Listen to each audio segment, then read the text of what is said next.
बार कहते हैं कि जिंदगी बहुत खूबसूरत है, लेकिन क्या रोग डिसीजेस भी उतने ही खूबसूरत है? नहीं।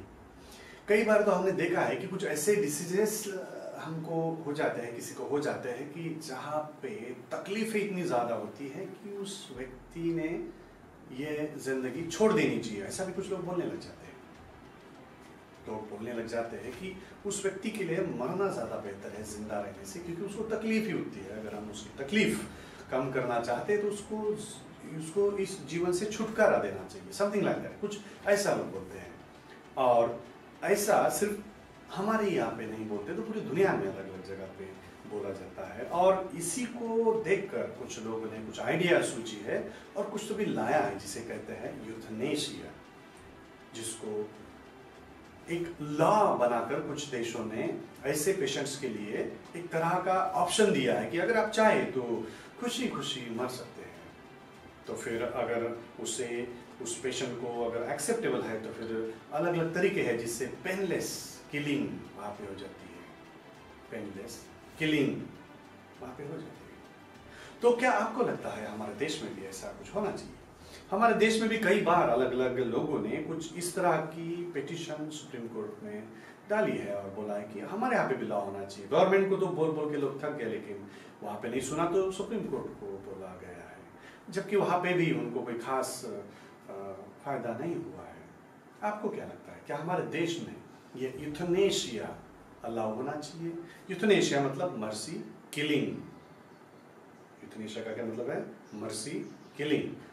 कुछ ऐसे पेशेंट्स के लिए जो वहाँ से वापस नहीं आ सकते, ऐसा लोग बोलते हैं, तो ऐसे पेशेंट्स के लिए डॉक्टर्स के जरिए कुछ ऐसी मौत दे देना उनको ताकि उनको तकलीफ भी ना हो। इसे कहते हैं मर्सी किलिंग। देखिए कितना मजेदार है, कितना रेडिकुलस भी है। मर्सी किलिंग, ये दो शब्द खुद ही एक दूसरे के खिलाफ है। एक कहता है मर्सी और दूसरा कहता है किलिंग।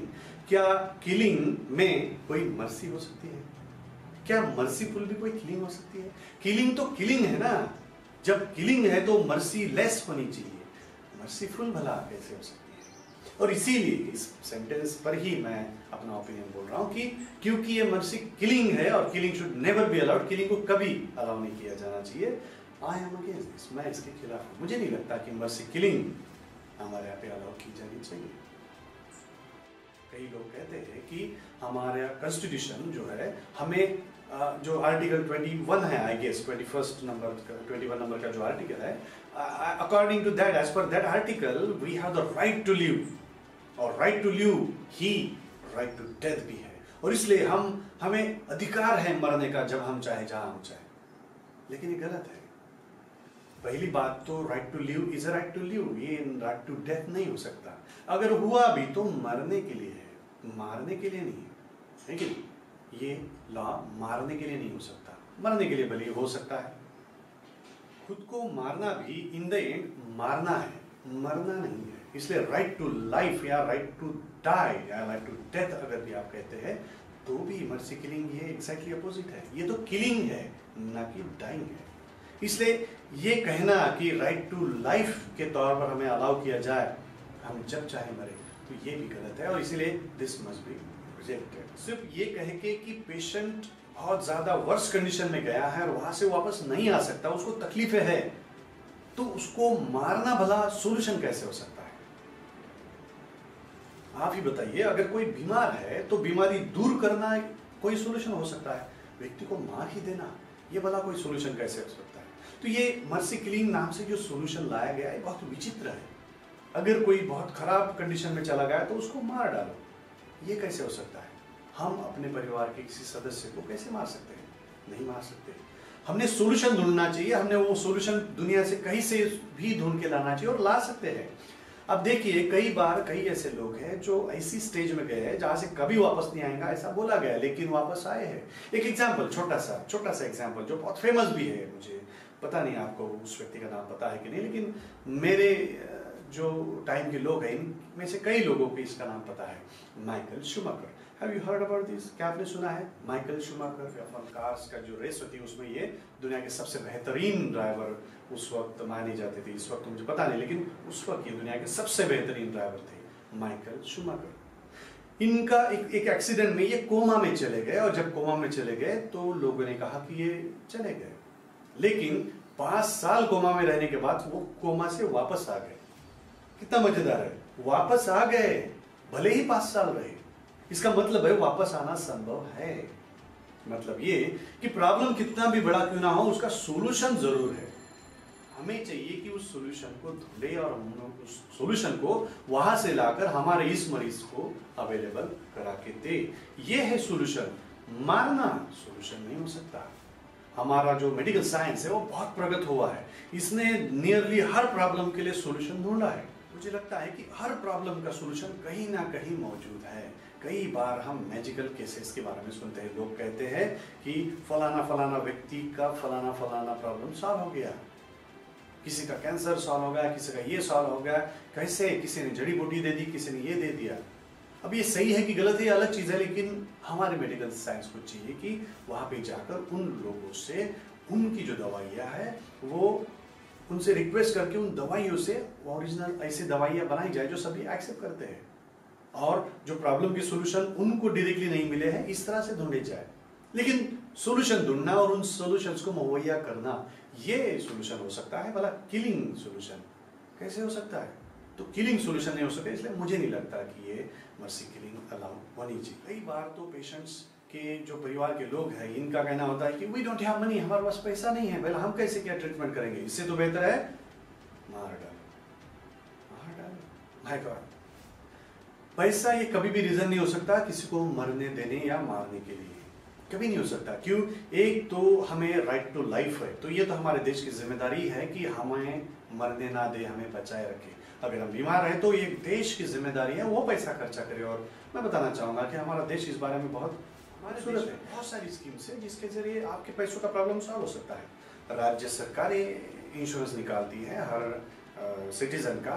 हमारा सेंट्रल गवर्नमेंट आयुष्मान भारत नाम की स्कीम देखिए, उसकी जैसी कई स्कीम हमारे देश में है जिनके जरिए पैसों का प्रॉब्लम सॉल्व हो सकता है, और आपके पेशेंट को जो भी खर्चा आता है वो गवर्नमेंट दे सकती है।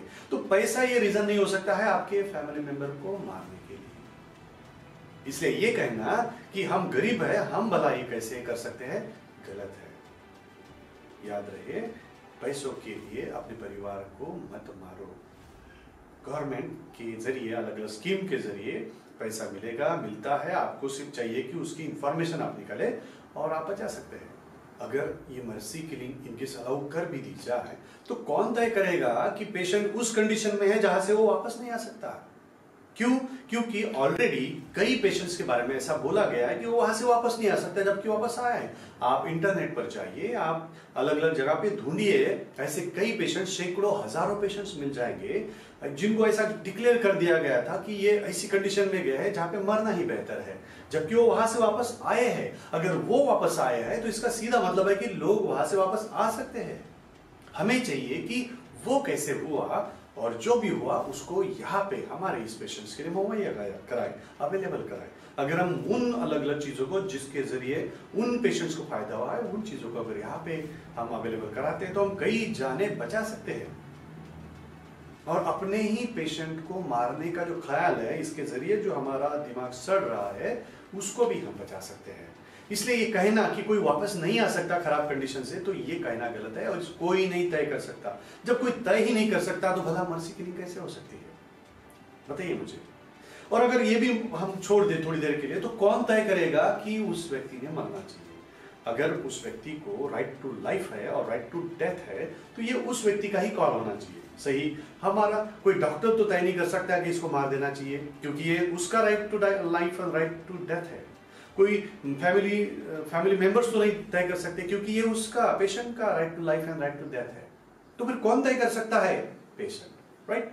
लेकिन क्या पेशेंट वाकई में तय कर सकता है? हमने देखा है कई केसेस में कोर्ट ने ऐसे क्रिमिनल्स को छोड़ दिया ये कह के कि the criminal was not in the right state of mind. अगर वो राइट स्टेट ऑफ माइंड में नहीं है तो वो है ही नहीं, ऐसा बोला जाता है, और इसलिए उसको छोड़ दिया जाता है। तो फिर ये पेशेंट जो ऐसी कंडीशन में गया है जहां पे उसको मरना ये सही लगता है, तो क्या वो राइट स्टेट में है, राइट कंडीशन में है? Of course not. तो फिर वो कैसे डिसाइड कर सकता है कि मैं मरूं? ये गलत है। जिंदगी और मौत ये दोनों हमें ऊपर वाले ने दिए हैं, तो उसी को तय करने दो ना, कब हमने इस दुनिया में आना चाहिए और कब यहाँ से जाना चाहिए।